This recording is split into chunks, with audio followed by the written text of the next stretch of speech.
19. We would turn there.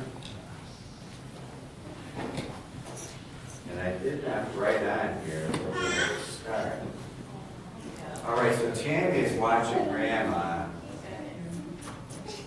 Well, I know I didn't turn the page, so it's got to be on this page, which means I can just quickly do something there. So Tammy's watching Grandma this morning with Rose and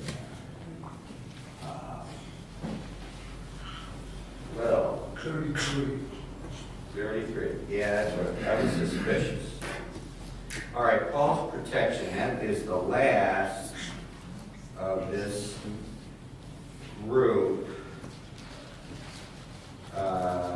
through the rest of the chapter. Paul's protection. All right, so it begins in verse 29. Father, bless our lesson today, that we would just concentrate on God's word this morning and on the real Jesus, Jesus Christ, the Lord of this universe, that we would concentrate on that instead of other gods now. And that you just would edify the believers now. In Christ's name I pray. Amen. All right, so Paul's protection. And Paul was protected throughout this. It begins with his companions in the that were taken captive in verse 29. The whole city was filled with confusion, having caught Gaius and Aristarchus. And we looked up those as his companions, those verses, that they were taken and not Paul. Verse 30, when Paul would have entered in unto the people, the disciples suffered him not. We looked at that suffer, meaning it allowed not, meaning the word allowed, that the disciples warned him, those were the believers. Verse 31, and certain of the chief of Asia, which were his friends. In other words, Paul had friends that were outside the church, that were just civic leaders that aided him, that were,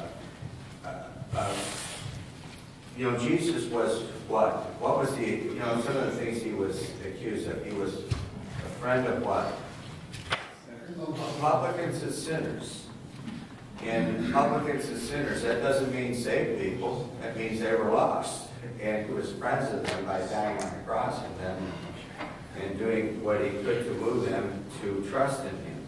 So Paul had friends. Those that were non-believers had warned Paul in verse 31, desired him that he would not adventure himself into the theater.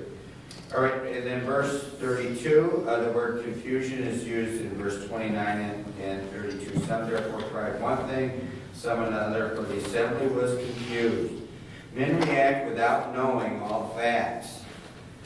They may have some of the facts, but yet not all of the facts. And people react to that. And we normally call that in the Western, what do we call that? It's a lynch mob. A lynch mob. They, somebody was murdered. They arrest somebody for the murder who was totally innocent, and they say, we want justice now, and it turns into a lynch mob. And the devil takes advantage of mob mentality. And I'm not so sure we looked up those verses. I think we skipped them because we should know those verses. Matthew 27, when the mob came to arrest Jesus. I would assume that's what that is. And 1 Corinthians 14:33, that's the last verse in 1 Corinthians, which is dealing specifically with tongues, is that God, if we were to quote that verse, God is not the author of confusion. All right, so confusion is caused by the devil, and the devil takes advantage of that. All right, now verse 33. And they drew Alexander out of the multitude, the Jews putting him forward. It's Alexander the coppersmith. If we go to 2 Timothy 4:14, 2 Timothy 4:14,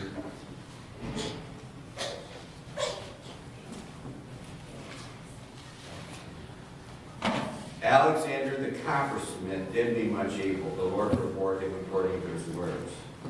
Now we assume it's the same Alexander. Beckoned with a hand would have made his defense unto the people. But when the people, back to Acts 19, but when they knew that he was a Jew, all with one voice about the space of 2 hours cried out, "Great is Diana of the Ephesians." So Alexander, being a Jew, could easily undersell a Gentile using copper instead of silver. So he's the coppersmith. We have Demetrius is the silversmith, and he's probably making just as many of these idols as Demetrius is. Yes, sir. It's the same guy. You could be right. Because the Jews were, to make idols, the Jews would have given really hard on. Well, you know, in the notes here, let me get to that. I did not read this over before. In other words, but when they knew he was a Jew, Paul's religion, since they're after Paul, Paul's religion, they knew he was a Jew. Since he was a Jew, and no Orthodox Jews accepts idols, all right? But what were those, let's use this as an example. When Jesus cast the devils out of that, the legion, out of that one character, where did he cast them into? In the herd of swine. And I know Bruce Musselman said that in class, he said, now what is a bunch of Jews doing with a herd with swine? Assuming those that... It doesn't say that they were Jews. I know that, but the assumption they were Jews, that why would they have these swine? In other words, just because they're Jews doesn't mean they're keeping the law. Just like Jews today, they don't care. They don't care. Yeah, Jews accept idols. No Orthodox Jews accept idols. So if we go back to that Exodus 20, we don't have to go back there. That is the law, meaning no other gods. They assume he's opposed. The assumption here is the opposition to their idolatry. That's why they're shouting. When in reality, if he's an apostate, he doesn't. They didn't even give him time to talk. They just, since they knew he was a Jew, they just start shouting because it's mass confusion without knowing all the facts. But if he is the apostate coppersmith of 2 Timothy, if you look at the next note or two, he most likely was going to blame Gaius and Aristarchus. And we already had looked at those verses as being friends of Paul. So we don't have to go back to Acts 20, Acts 27, Colossians 4, Philemon 24. But before Alexander can speak, he's drowned out by the crowd. You know, in reading up on this, this is what the commentators are saying. That there's probably one and the same. And, you know, people get upset. There is another Jesus out there, folks, than Jesus Christ. People get upset when their God is touched. When you touch their God, they get right now. And generally, in this case, people got riled up because they were touching their Jesus, which is money. One of the gods of this world. And people don't like that. When you touch that. At least that's the way we're represented. You touch my car, I break your face. You touch my car, I break your face. Right? And the undercutting for cost, the coppersmith versus the silversmith. We discussed that a little bit. People are always willing to underbid. You know, it all comes from China.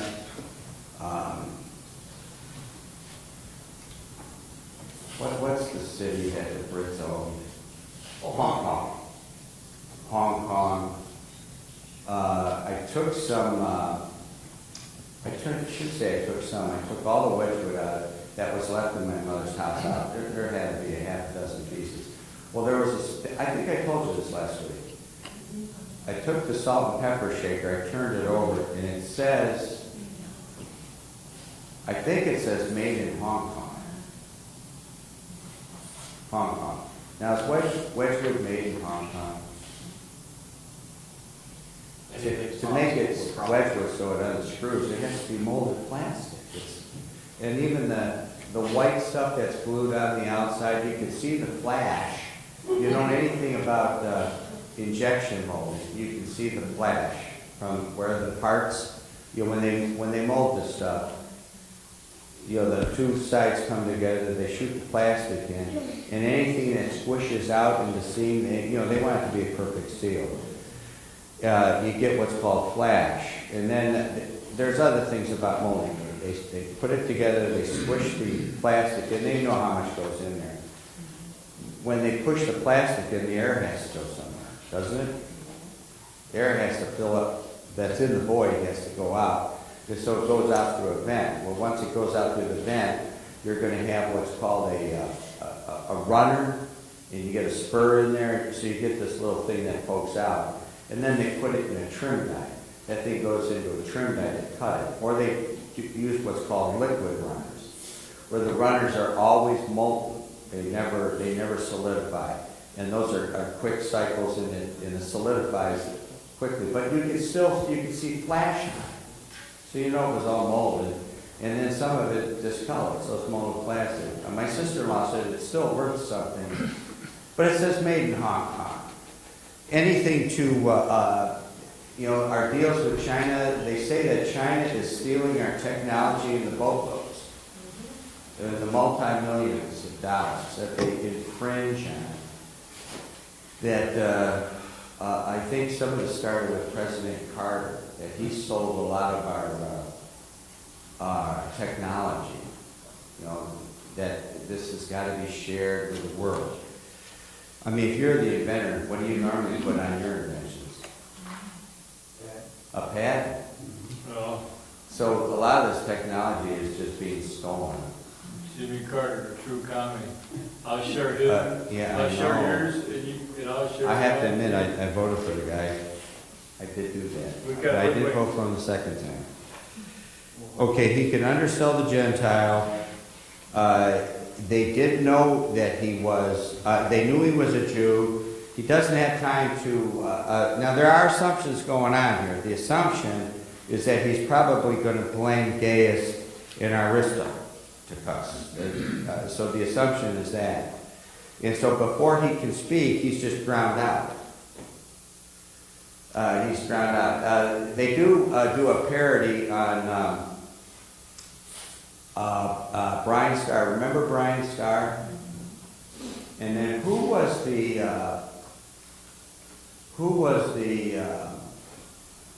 blabbermouth for the Democrats at that time? I can't think of his name. Rush Limbaugh does a parody on him. They asked him, some newscasters asking the questions to this pair of guys, and he asked Brian Starr a question. He said, well, what about that? And Brian Starr says, well, and before he can get the fourth word out, the other guy jerks in and just drowns him out. It's supposed to be funny. So every question he asks, he's just constantly drowned out. And he never gets to say anything. And that's basically what's going on here. Before Alexander, we would know more if Alexander could speak, but he doesn't have an opportunity to say anything.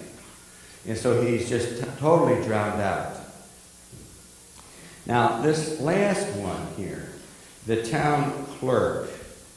Is this the town clerk? I think that's the last one in those that are in this list of defenders of Paul. Yeah, the town clerk is the last one. In verse 35, if we begin there, but verse 34.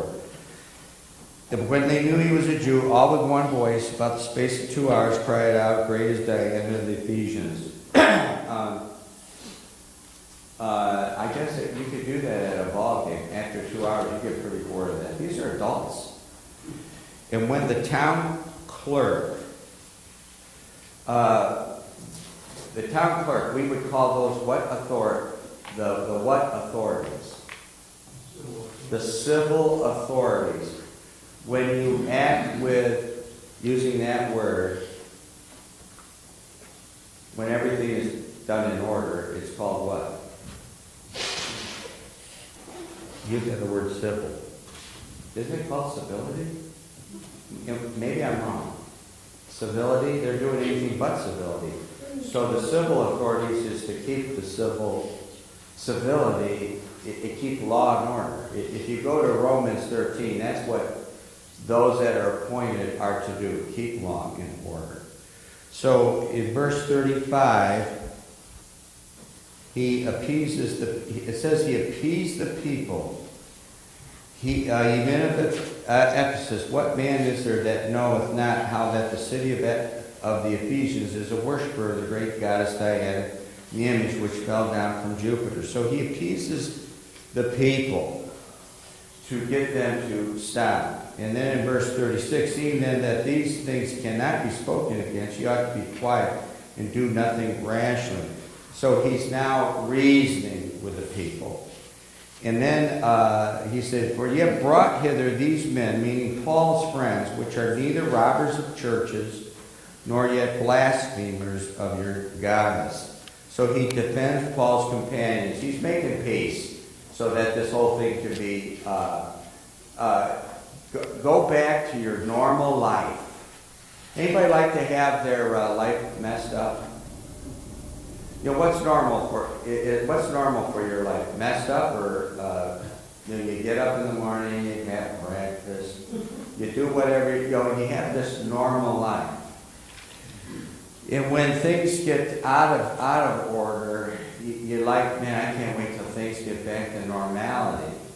But if you're going to serve Jesus, expect the devil to intervene. He doesn't like that.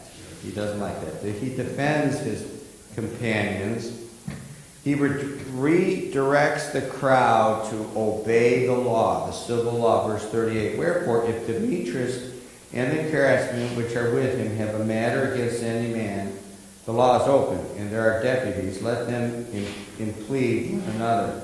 In other words, go back. I mean, if you've got this issue, well, then go and bring that before those that can sort this out. With the civil law. Doesn't mean that they're saved. It means that this is Romans 13, that they have been put in order, in charge, in order to do that. And he warns them of the danger of judgment by the authorities, verses 39 through 41. But if ye inquire anything concerning other matters, it shall be determined in a lawful assembly. For we are in danger to be called in question for this day's uproar, there being no cause whereby we may give an account of this concourse. And when he had thus spoken, he dismissed the assembly. If there's a warning of danger, of judgment, in the end, who's going to be, without thinking, without doing any research, who's going to be the civil authorities in this case? Rome. Yeah, I would assume you're right. It's Rome. And Rome had these laws. You know, they wanted peace and order. And Rome wanted to befriend the Jews because they don't want an uprising. They don't want people rising up. They had all these little factions. You know, even like in our own country, even right now, they're calling for, what is it, incivility? We have, what's her name, from California? Feinstein? Not Dianne Feinstein. Maxine Waters. Mad Mac, is that what you call her? Mad Maxine. Yeah, she's calling for incivility. To get in their face, force them out of the restaurant, if they're at the gas station, it's just on and on. And then you have, pardon? That's what Hillary's calling. And yeah, you know what? She just recently did that a week or two ago.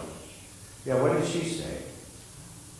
Can't be civil. Oh, you cannot be civil with these people. These people, if they're going to be downgrading your beliefs and values. Yeah, she's calling for Civil, incivility. they come into power. Yeah. Yes, sir. I told the cop that I was only following what Maxine told me to do, but he didn't want to hear about it. Took me to jail anyway. Oh. Well, these people are not held in account for what they're doing. And, you know, they have it on tape. I don't know. All right, verse 37. We're going to finish this up today. Maybe we'll finish even early. I don't know. Verse 37. He does bring up the word churches here, robbers of churches. What makes a church? So I thought, well, let's cover this. Church, it's a called out assembly of people. A people that has been called out. And the idea here is it's not as a church as you and I think of, or this is a church organized about Jesus, this assembly. In reference to this civil authority in this theater, verse 29, it was local, so it's a theater. It was visible. It's not the invisible church. It is something that is visible. I remember when we are a non-501c3, and then I talked to the attorney. He's up in Ashtabula, up that way. Well, how do we prove that we're a church since we're not registered with the government? He said, do you have tracts with your name on it? Yeah. He said, do you have flyers with your name on it? Do you actually meet at a certain time and people come? He said, all of these things give evidence that you're existing. So why do people claim they're a church and a non-501c3? What would be another motive to do that? And how do they and how would they what would they be to hide that? Well, the church is immune from taxes. Well, the church is. Constitution. But what would stop a person, and what is the reason somebody does that in their home, says, well, we're a church, we're a 501c3, and we're not going to pay taxes? Who's going to try to evade that? You're running a business. You're selling widgets. And so they want to be nonprofit. They don't want to pay taxes. All right? The Red Cross, are they nonprofit? Well, they got to do quarterly reporting and all that. We joke about this stuff. Is Tucker Steel Stamp nonprofit? I don't know. Are you making Well, a we profit? joke about this. Are you hiring profits? It is not nonprofit. It is not nonprofit. Do we then want to show a profit? I like to see a profit. No, not really. I'm the only stockholder. I'm the only stockholder. But it's a non-traded stock. So we don't want to show a profit, because if you show a profit, then what do you have to do? You have to pay taxes. So we joke and say, well, we're just as non-profit as the Red Cross. So how do you show no profit? And there's other entities in here. I'll explain this. How do you show? Pardon? Slush fund. No, you increase my pay. I'll increase my pay. I get paid, so and I pay taxes through my pay. FICA tax, Social Security, Medicare, city tax, state tax, all that comes out. All right, so then you become what's called a subchapter S. You've heard of anybody? Well, there's different corps. If you're a normal corp, such as let's use General Electric. They're a normal corporation. If they show a profit, then they have to pay tax on it. If you're subchapter S, if I show a profit, I don't have to pay. It's double tax. You pay the tax twice. It's the way to avoid double tax. That's what a subchapter S does. It's to protect little guys so they don't pay double tax. But if we were becoming, let's say, a regular corporation, the way to show that you don't have taxes, you spend the money so that there's no money left. Showing that, well, we did make any profit, but we spent, otherwise you end up paying. But we joke about that. As far as I know, I thought I either heard it or read it, that the Red Cross was the first group that ever paid their president $100,000. They made $100,000. That's nothing. That's nothing. But when was the Red Cross formed? A long time ago. A long time ago. Now you know other people made a lot more than $100,000 a United long Way. time ago. But I probably heard that on Paul Harvey or something. So it is. It is local. It is visible. It was organized. All right.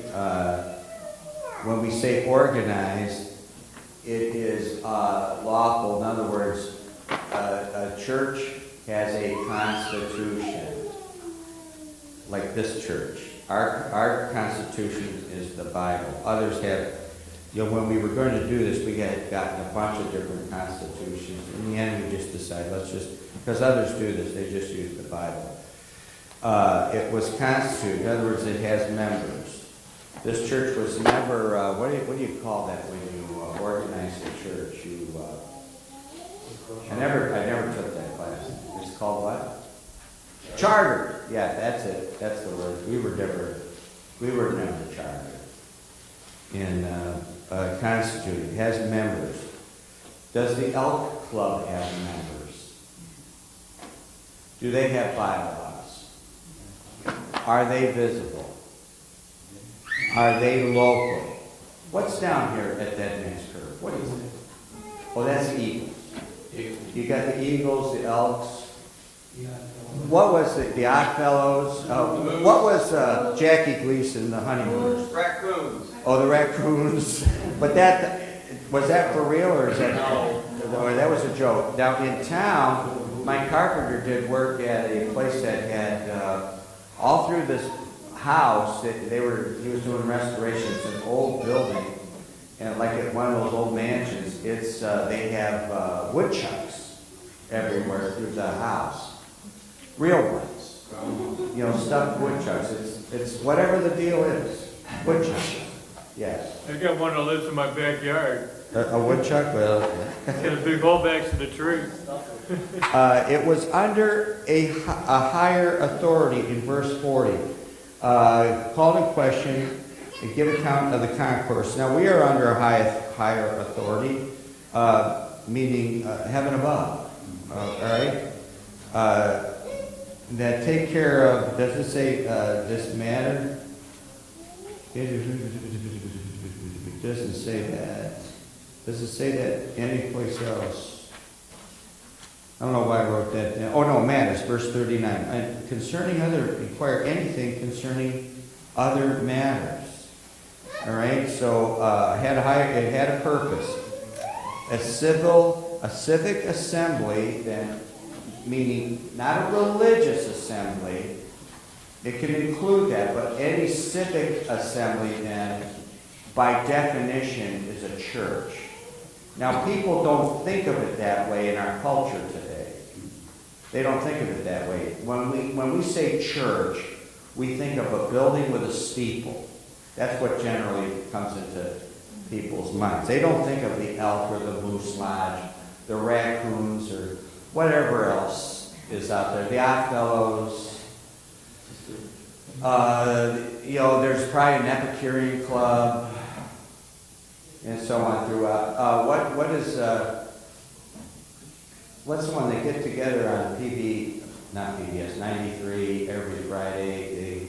Oh, that's the City Club. The City Club. Now, what is the City Club? Is that associated with the city, or is that a separate club? It's called the City Club because it's called the City Club. So City Club Forum. I would call that the same thing.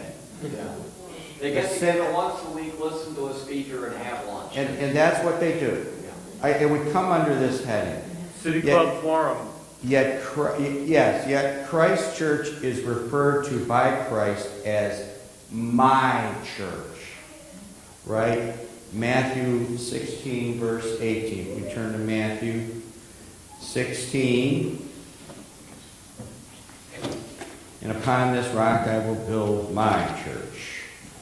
Verse 16, 18. And I say unto thee, that thou art Peter, and upon this rock I will build my church.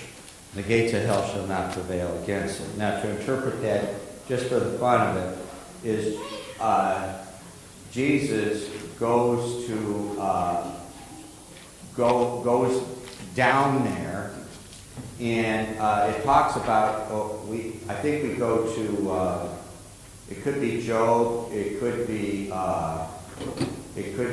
Jonah, where it talks about the bars there. It says the gates of hell shall not prevail against it. In other words, Jesus, technically what it means is Jesus coming out of that grave alive. And for the church that dies, and when Christ comes back, they're coming out of that grave alive. That's what it really means. All right? So Christ's church is referred to by Christ as my church. There's other churches, but only one is his church, my church. Verse 35. And we are going to end early today. Verse 35.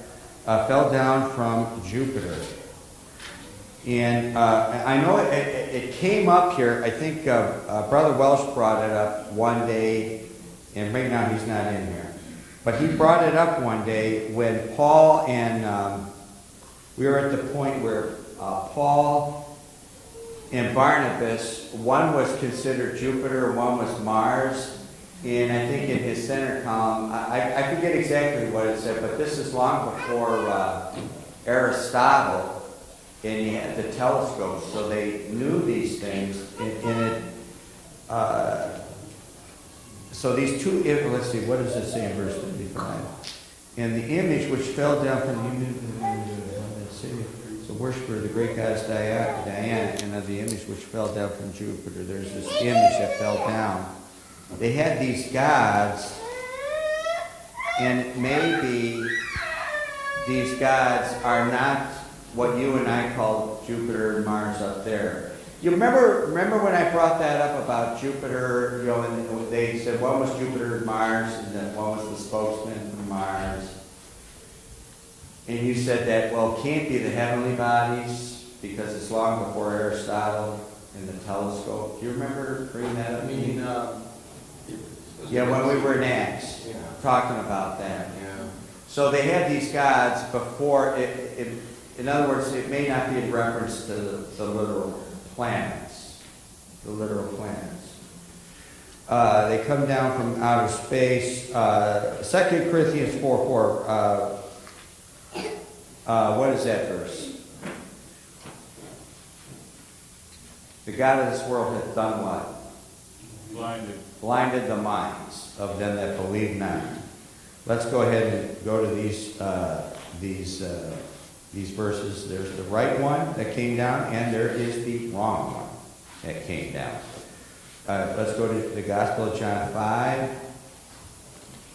Gospel of John 5. I'm going to have a busy week here. I got to do Wednesdays. I got to do Acts. Keep going on Acts 20. John 5, verse 43. I am come in my Father's name, and you receive me not. He is the one that came down. As far as what comes down, he is the image of God, right? Body, soul, and spirit. So there's the Spirit of God, the Holy Spirit.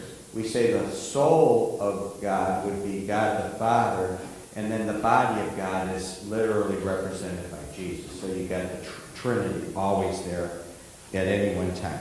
So Jesus is the right one that comes down. Isaiah 14, which is the devil. Speaking of the devil, Isaiah 14, that's the wrong one. And then we'll go to Revelation 12. Isaiah 14, 12 through 14. How art thou fallen from heaven, O Lucifer, son of the morning? How art thou cut down to the ground, which didst weaken the nations? For thou said in thine heart, I will send into heaven, I will exalt my throne above the stars of God. I will sit also upon the mount of congregation besides the north, I will ascend above the heights of the clouds. I will be like the Most High. In Revelation 12, excuse me, it talks about war in heaven. And then the devil loses. Lucifer and his angels, they lose, and he is cast out, his angels. It's like him as a third of the stars. Revelation 12, verses 7 and 8. And there was war in heaven. Michael and his angels fought against the dragon, and the dragon fought and his angels. By the way, I believe it's the Jehovah's Witnesses. Who did the Jehovah's Witnesses say is Michael? I'm pretty sure. I'm pretty sure they claim that's Jesus. Yeah. Michael is Michael. And mainly you have two of these angels that are mentioned. Michael, and who's the other angel mentioned by name? Gabriel. And when you think of who was the cowboy? Who taught all the cowboys how to yodel? Roy Rogers. What was Roy Rogers' sidekick? Gabby. Gabriel. Who's doing all the talking?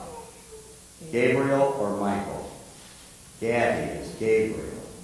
And who's doing all the fighting? You don't hear Michael talking, put up or shut up, right? He's doing all the fighting. Michael's doing the fighting. And prevailed not, neither was their place found any more in heaven. Great dragon was cast out, that old serpent called the devil and Satan, which deceived the whole world. All right, it's obvious he has, in Job, he has access. He can come and go. So two images come down from outer space.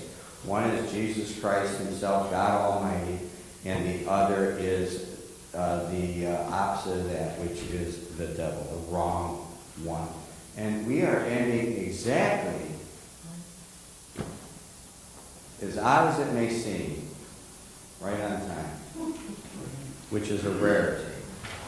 Father, bless now the preaching about Christ's name.